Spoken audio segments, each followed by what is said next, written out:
What is the extent of HIV/AIDS in South Africa? Wow. South Africa has the highest number of people living with HIV/AIDS in the world, 5.6 million people, and it says to be nearing 5.8 million people is living with HIV/AIDS in South Africa. We've seen that this figure has been increasing instead of declining over the years.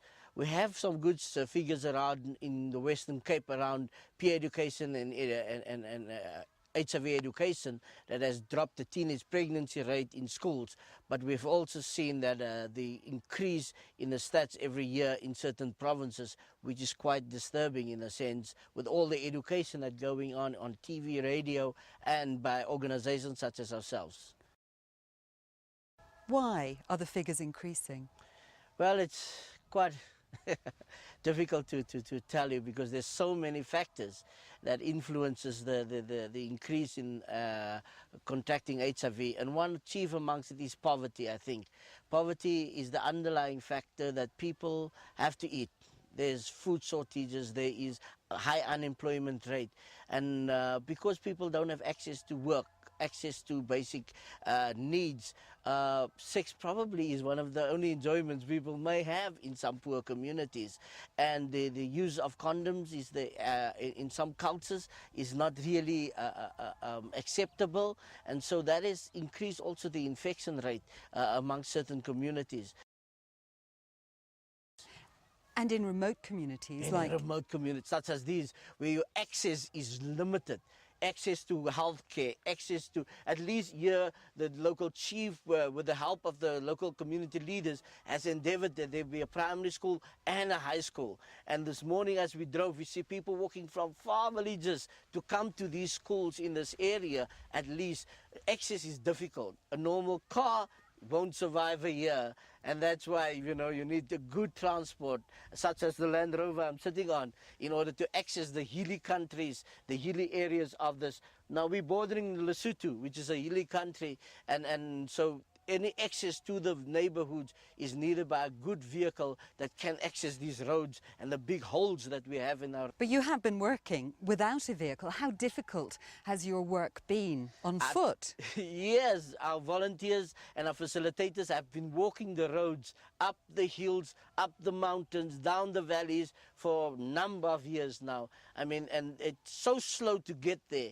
Take, for instance, if they have 10 clients stretched out in the area of 15 kilometers, they have to walk that 15 kilometers.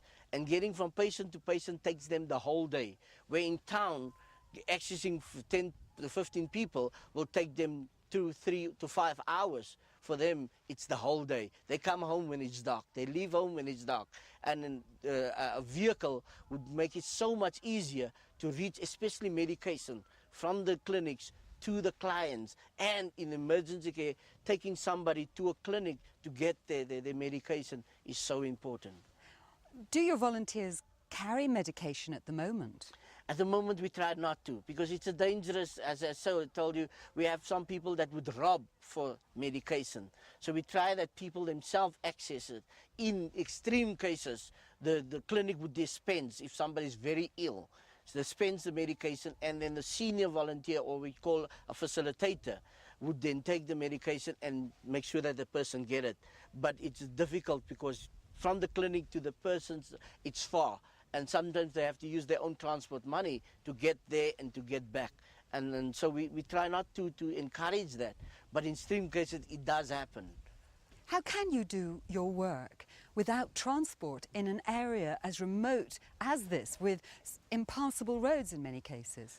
It's been a difficult uphill, but because we have such dedicated volunteers and staff members, they have been going along doing this, and in extreme circumstances. Sometimes it gets so cold, you have ice on these mountains, you've got snow on the mountains, it gets so hot in this area to 36 to 39 degrees, and they have to walk.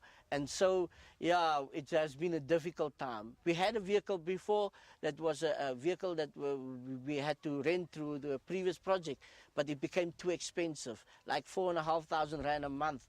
And we can't sustain that type of money and just on a vehicle that's without the petrol cost or the maintenance cost of that vehicle, which is very high because of the type of roads that we have. And so we without a vehicle at the moment. Would you say you've not been able to do your job effectively because you haven't had transport? Absolutely. We could do much more because we did not have access to certain things like a good vehicle, for instance. We could not be too effective. We could have reached more people. We could have gone to further communities to ascertain the conditions. For instance, in this Eastern Cape, we know it's about 34% of the population is HIV positive. In a rural area, it's so difficult to find people's status because people won't go to the clinic. Clinic is too far away. So in order to know people's status, you have to visit them in their homes. You have to go, our volunteers go from door to door to door to just do basic education. And on the T-shirts you may have seen, it says prevention, treatment, care and support. And it deals with ARVs, it deals with TB medication, but it also deals with prevention messages, health messages, washing your hands after you've been, before you go to bed, to eat, washing your hands when you come from the toilet. You know, things, basic information on how to take care of yourself. Open the windows when you cough and the door. Even if it's cold, at least that the germs does not germinate further in the household. And so that basic in education from door to door, they do.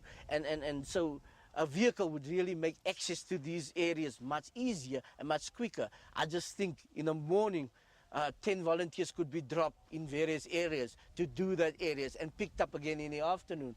So much easier than they have to walk.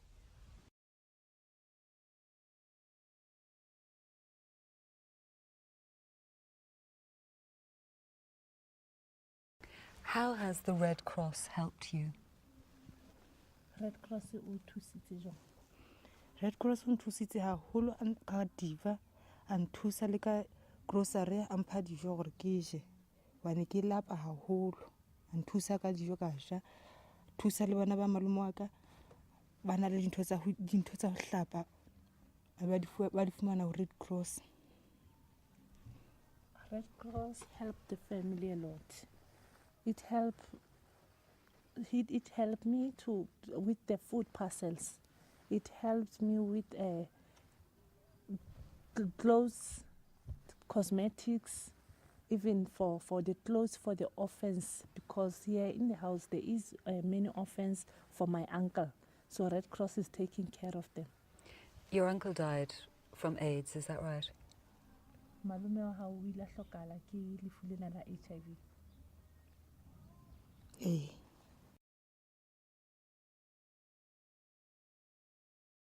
Annie, are you afraid of the future or are you positive about it? Ilore o na le letswalo la bophelo gore o tla phela nako e kae kapa o na le dipono ka bophelo ba hao gore o tlo phela nako e telele. Ha ke na le letswalo la gore na ke tla phela nako e kae, ka fela dipono ke na le tsona tsa gore ke tla phela nako e telele hoba ke ja treatment ya ka hantle ke tla phela nako e telele. Jwale ka ha ke hlaloseditswe ha ke tla qala ho ja treatment hore o tla phela nako e telele, o je treatment e hantle, tla phela nako e telele. Ha le ke ja treatment ena yona hantle, ke shatwe ke ntho e lengwe hape ngwe ke tlala. Ke lape ke ja treatment ena fela ke jela lephako, ke jela lephakong, ke lapile. I'm not afraid, but I've got positive ideas that I'm going to live many years from now. Why? Because I'm taking my treatment in a correct way, as they educate me in the hospital that if you eat your treatment in a good way, you are going to live long. So that is why I'm positive in life, that I'm going to live because I'm taking my medicine in a correct way. Although I'm taking it sometimes in an empty stomach because sometimes I don't have food to eat. I'm depending on my granny who's getting a pension, and I'm not the only one who's depending on her. Even the orphans for my uncle are depending to that same grant.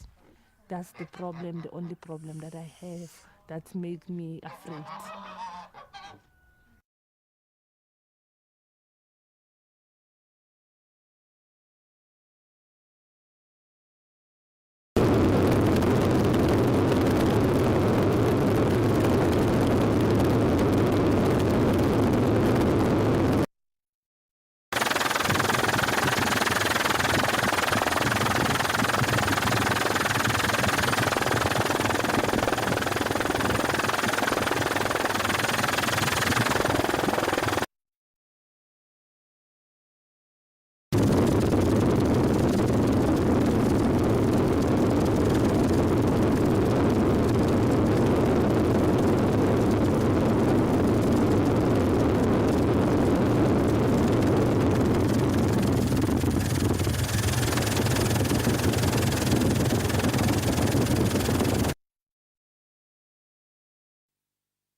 nice as well.